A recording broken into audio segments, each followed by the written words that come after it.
संख्या सैकड़ों में नहीं है, मरने वालों की संख्या सैकड़ों में नहीं है और हजारों में है मरने वालों की संख्या। यहाँ अधिकारियों का रवैया देखकर तो हमारा मतलब हमें विश्वास हो गया है कि हिंदुओं का विनाश बिल्कुल निश्चित है। कुंभ में ये होगा, वो होगा, रोजगार बढ़ेगा, हिंदू कमाएंगे, क्या क्या लफ्फाजी नहीं की गई थी और हुआ क्या? भगदड़। और अब भगदड़ के बाद दुकानदारों की बिक्री 40% तक कम हो गई है। जी हाँ, घट गई है 40% तक। हिंदू लोग जो हैं वो होटलों की एडवांस बुकिंग रद्द करवा रहे हैं, तौबा कर रहे हैं कि अब दोबारा कभी कुंभ में नहीं जाएंगे। कुंभ में मौजूद लोग ऐसे ऐसे आरोप लगा रहे हैं पुलिस और प्रशासन पर कि सुनकर आपके कान सुना हो जाएंगे और रूह कांप जाएगी आपकी। सिर्फ यही नहीं, कुंभ में उपस्थित यति नरसिम्हानंद, जी हाँ वही जो मुसलमानों के खिलाफ जहर उगलता रहता है, उसने भी भगदड़ की पोल खोल दी है। कह रहा है कि योगी को कुछ नहीं पता, योगी कुछ नहीं कर सकते। क्या कुछ बोला है उसने, आगे आपको बताऊंगी। इसके अलावा दोस्तों, पापा ने, जी हाँ, पापा ने भारत और भारतीयों की ऐसी नाक कटाई है कि आज ट्रंप की आज इतनी हिम्मत हो गई है कि वो भारतीयों के हाथ पैर बांधकर अमेरिका से जबरदस्ती जबरन निकाल रहा है भारतीयों को। पूरी खबर क्या है आगे आपको बताऊंगी। ट्रंप के लिए हवन पूजा करने वालों की, जो हवन पूजन कर रहे थे, उनको ये जोरदार तमाचा है और मोदी जी कुछ नहीं कर पा रहे हैं तमाचा खाने के अपने अंधभक्तों को खिलाने के बाद भी। डोनाल्ड ट्रंप की धमकी और ईरान ने जो कड़ी प्रतिक्रिया दी है, आज उस पर भी बात करेंगे। डिटेल से आपको बताएंगे कि किस तरह से पहले ईरान को धमकी दी और फिर खुद ही समझौता करने की बात ट्रंप कर रहे हैं।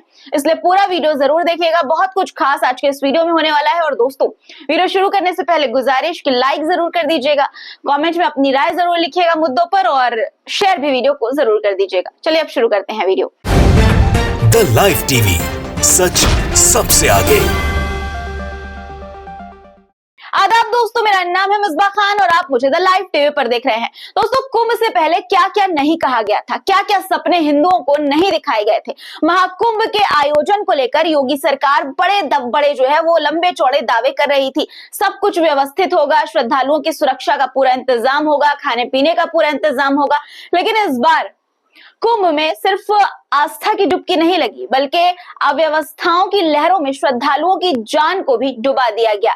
मौनी अमावस्या की रात भगदड़ में न जाने कितने लोग कुचल गए, कितनों की जान चली गई और अब इसका असर मेला ही नहीं बल्कि मौनी अमावस्या की रात जो कुछ हुआ उसने इन दावों की पोल खोल दी है और इसका असर जो है वो दोस्तों दुकानों पर भी दिख रहा है, रोजगार पर भी दिख रहा है। लोगों के भगदड़ किस तरह से मच गई, लोगों की जान चली गई और अब जो सीधा असर है वो प्रयागराज की अर्थव्यवस्था पर साफ तौर पर देखा जा सकता है। ये मैं नहीं कह रही हूं बल्कि खबरें ऐसा कह रही हैं। दैनिक भास्कर की खबर के मुताबिक मौनी अमावस्या की रात की भगदड़ के बाद प्रयागराज में आने वाले श्रद्धालुओं की संख्या में भारी गिरावट आई है। होटल खाली पड़े हैं, दुकानों की जो बिक्री है वो 40% तक गिर चुकी है, कम हो चुकी है, घट गई है। फ्लाइट टिकट तक 40% सस्ती हो गई है। यानी भक्तों की आस्था पर अव्यवस्थाओं ने ऐसा पानी फेरा है कि अब लोग आने से भी कतरा रहे हैं महाकुंभ में। कुछ लोग तो कान पकड़ रहे हैं कि अब दोबारा कुंभ में नहीं आएंगे। देखिए ये खबर, हेडलाइन है, एबीपी की खबर है। हेडलाइन ये है कि पुनर्जन्म मिला है, कभी कुंभ नहीं जाएंगे, महिलाओं की आप बीती। दरअसल महाकुंभ से जिंदा लौटी सविता देवी के बेटे का यह कहना है कि उनकी मां वापस आ गई, समझिए पुनर्जन्म मिला है। अब वो कभी अपनी मां को किसी मेले में नहीं जाने देंगे।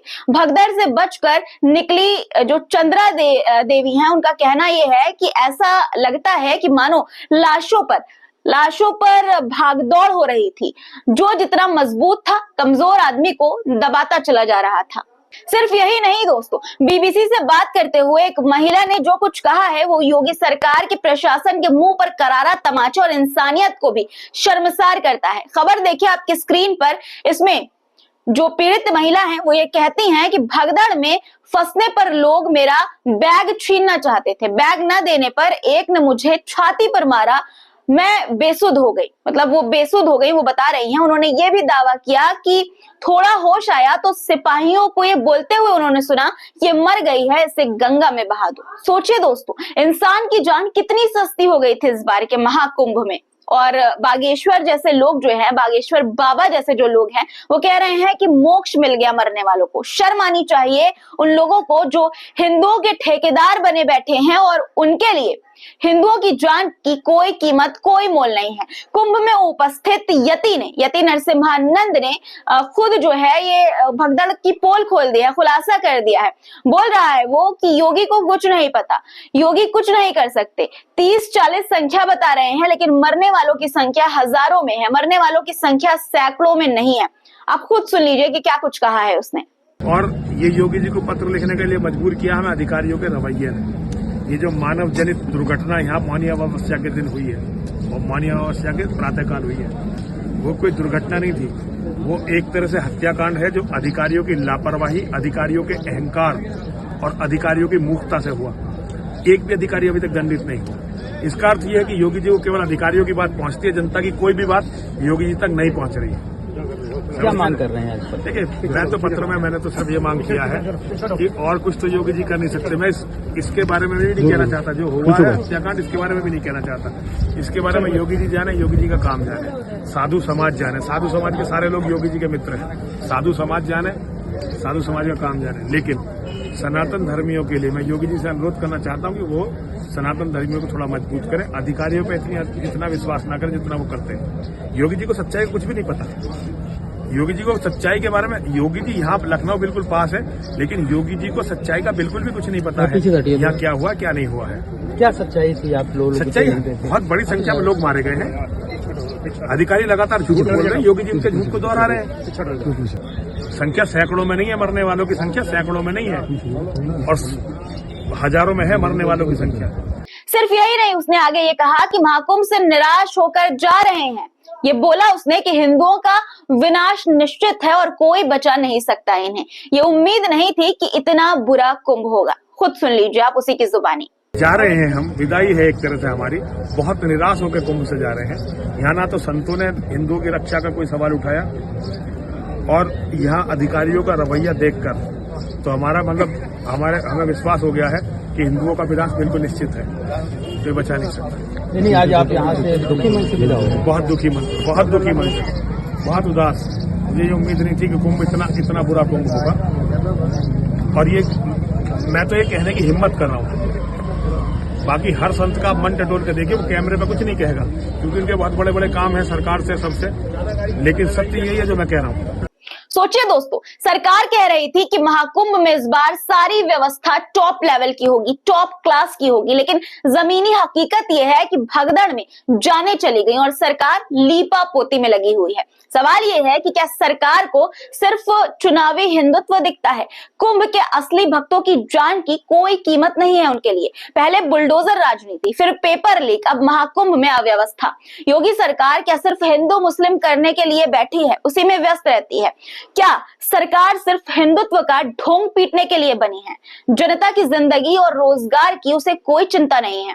आपको क्या लगता है दोस्तों? इन सवालों का जवाब आप मुझे कमेंट में दीजिएगा। अब हम अगली खबर पर आते हैं और आप सुन लीजिए कि मोदी जी के दोस्त ट्रंप ने हमारे भारत की किस तरह से लुटिया डुबाई है, किस तरह से भारत की इज्जत को दांव पर लगा दिया है। भारतीयों के हाथ पैर में हथकड़ी लगाकर, हाथ पैर को बांधकर उन्हें अपने देश से बाहर अमेरिका ने फेंक दिया है। पापा वाला विज्ञापन याद होगा ना आपको? पापा मैंने कहा था ना, कैसी भी सिचुएशन हो, मैंने कहा था ना कि मोदी जी हमें घर ले आएंगे। लेकिन आज वही पापा का दोस्त डोनाल्ड ट्रंप अमेरिकी सैनिक जहाजों में भारतीयों को धक्के मारकर वापस हिंदुस्तान, हमारे भारत, हमारे मुल्क भेज रहा है। अब पापा कहाँ हैं? कहाँ गए मोदी जी? क्यों कुछ नहीं कहते? जी हाँ दोस्तों, अमेरिका ने बुधवार को नई इमिग्रेशन पॉलिसी के तहत 104 अवैध प्रवासी भारतीयों को जबरन डिपोर्ट कर दिया। ये जो प्लेन आप देख रहे हैं आपकी स्क्रीन पर, इसी में भारतीयों को भरकर, ठूस कर, बांध कर भेजा गया है वापस भारत। अमेरिकी एयरफोर्स का विमान C-17 ग्लोब मास्टर इन्हें लेकर दोपहर करीब 2 बजे अमृतसर में एयरपोर्ट के जो है एयरबेस पर उतरा। इनमें पंजाब के 30, हरियाणा और गुजरात के 33 लोग शामिल थे। इनके कुछ परिवार और 8 से 10 साल के बच्चे भी शामिल थे। अमृतसर एयरपोर्ट के सुरक्षा अधिकारियों के मुताबिक इन लोगों का वैक्सीनेशन किया गया। यहाँ से इमिग्रेशन और कस्टम से जो क्लियरेंस के बाद पंजाब पुलिस को सौंप दिया गया इन्हें। करीब 3.5 घंटे बाद यूएस एयरफोर्स विमान वापस लौट गया, जिसके बाद पंजाब के डिपोर्ट किए गए लोगों को पुलिस की गाड़ियों में उनके घर भेज दिया गया। हालांकि हरियाणा, गुजरात, यूपी, महाराष्ट्र और चंडीगढ़ के लोगों की वापसी जो है वो अभी होना बाकी है।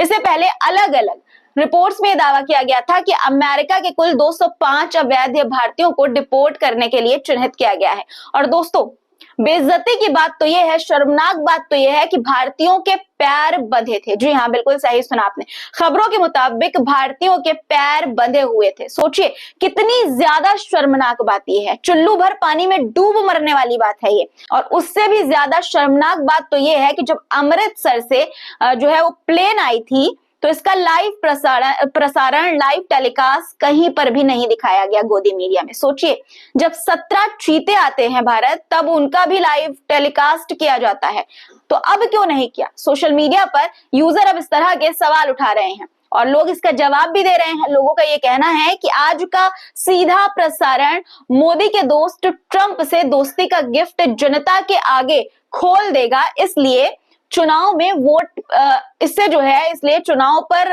वोट पर हानि से बचने के लिए मोदी अपने मुल्क में बड़ी त्रासदी को छुपा रहे हैं। वैसे बात तो सही है दोस्तों, आज मतदान थे दिल्ली में और उपचुनाव भी थे, और ऐसे में अगर ये चीज आती तो वोट में कटौती होना निश्चित था, और इस वजह से लाइव प्रसारण गोदी मीडिया ने नहीं दिखाया। भारतीयों को जबरन डिपोर्ट किए जाने पर सोशल मीडिया के एक अन्य यूजर ने यह लिखा कि ट्रंप के लिए हवन और जश्न मनाने वाले अमृतसर एयरपोर्ट पर कब पहुंचेंगे? ट्रंप ने पहली खेप भेज दी है। खबरों के मुताबिक भारतीयों के पैर बंधे हुए हैं। शर्मनाक, वाकई दोस्तों शर्मनाक बात ही है ये। दोस्तों, अगर मोदी जी का डंका जो विदेश में बचता तो इस तरह की हिम्मत अमेरिका की कभी नहीं होती। मुझे तो सोचकर ही गुस्सा आ रहा है कि अमेरिका की हिम्मत कैसे हो गई कि वो भारतीयों को सेना के विमान में भरकर वापस भेज दे, अपने देश से निकाल दे, भारत भेज दे, और वो भी पैर बांधकर। ये भारत के सम्मान पर प्रहार है, बेइज्जती है भारत की। अगर भेजना ही था तो पहले सरकार से बातचीत करते ट्रंप, भारत सरकार ट्रंप से बातचीत करती और भारत सरकार को अपना विमान भेजकर पूरे सम्मान के साथ हमारे भारतीयों को, हमारे लोगों को वापस लाना चाहिए था। ये जो तरीका ट्रंप ने अपनाया है, इससे अमेरिका की दादागिरी दिखती है। ये वो साबित करना चाहता है कि भारत को वो किस नजर से देखता है। सारी दोस्ती का नाटक आज धरा की धरा रह गया। सारी पोल आज इस ट्रंप के इस फैसले ने जनता के सामने खोल कर रख दी है। मोदी जी अमेरिका की इस हरकत पर क्या जवाब देंगे आप? अरे कम से कम निंदा ही कर दीजिए। सोचिए, कोलंबिया सरकार ने अपने नागरिकों को अपमानित करने और उन्हें मिलिट्री विमान से भेजने का विरोध किया, जहाज लौटा दिया। मैक्सिको की क्लॉडिया शुइनबाम ने भी विरोध किया और कथित अवैध नागरिकों को लेने से इनकार कर दिया साफ तौर पर। लेकिन भारत सरकार चुप है।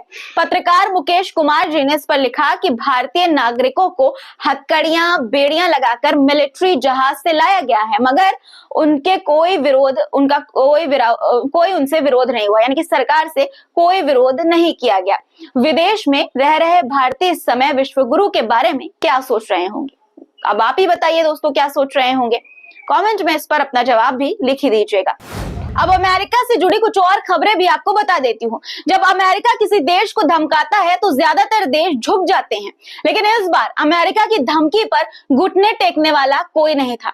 दक्षिण अफ्रीका के मंत्री ग्वेडे मंताशे ने जो जवाब दिया वो अमेरिका को सोचने पर मजबूर कर देगा। उन्होंने साफ कहा कि अमेरिका अपनी मदद वापस ले सकता है तो हम भी अपने खनिज संसाधन रोक सकते हैं। यानी इस बार अमेरिका को उसी की भाषा में जवाब मिला है। अमेरिका और पश्चिमी देश अक्सर दूसरे देशों को आर्थिक मदद देकर कंट्रोल करने की कोशिश करते हैं, लेकिन इस बार दक्षिण अफ्रीका ने दिखा दिया कि वो किसी से कम नहीं है। अमेरिका ने दक्षिण अफ्रीका की मदद में कटौती करने की धमकी दी तो वहां के मंत्री ने जवाब में ये कहा कि हम कोई भिखारी नहीं है, अमेरिका अपनी मदद रखे लेकिन फिर हमारे संसाधन की सप्लाई भी बंद हो जाएगी।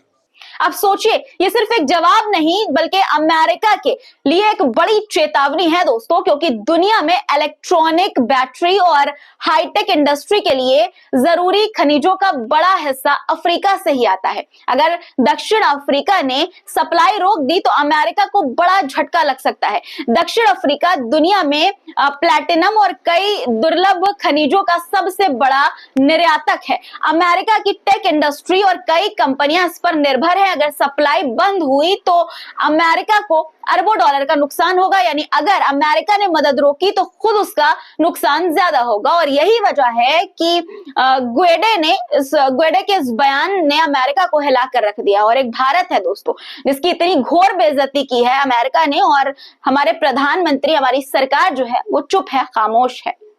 दोस्तों, डोनाल्ड ट्रंप जो पहले से ही अपने विवादित बयानों के लिए जाने जाते हैं, उन्होंने अब ईरान के खिलाफ खुली धमकी भी दे डाली है। खबर के मुताबिक उनका यह कहना है कि अगर ईरान उनकी हत्या करता है तो उसे पूरी तरह से तबाह कर दिया जाएगा। इससे भी बड़ी बात यह है कि उन्होंने अपने सलाहकारों को आदेश दिया कि अगर ईरान ऐसा करता है तो उसे कभी ना भूलने वाली सजा दी जाएगी। अब क्या ईरान इसे सिर्फ एक धमकी मानकर चुप रहेगा? बिल्कुल नहीं। ईरान ने पहले ही अपनी मिसाइलों की तैनाती शुरू कर दी है और अपनी सेना को तैयार कर लिया है। ईरान का कहना है कि वो किसी भी दबाव का डटकर मुकाबला करेगा और अपनी जमीन की रक्षा के लिए हर मुमकिन कदम उठाएगा।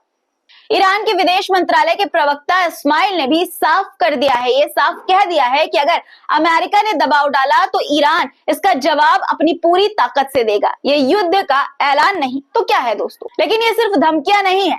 ट्रंप ने अपनी ताजा तरीन बयानबाजी में ईरान के लिए एक समझौते का जो है वो प्रस्ताव भी रखा है, लेकिन साथ ही चेतावनी दी कि अगर ईरान ने उसकी बात नहीं मानी तो उसका नुकसान होगा। यहाँ पर एक दिलचस्प मोड़ आता है। एक तरफ ट्रंप जो है वो ईरान का विनाश करने की धमकी दे रहे हैं, वहीं दूसरी तरफ समझौते की पेशकश भी कर रहे हैं।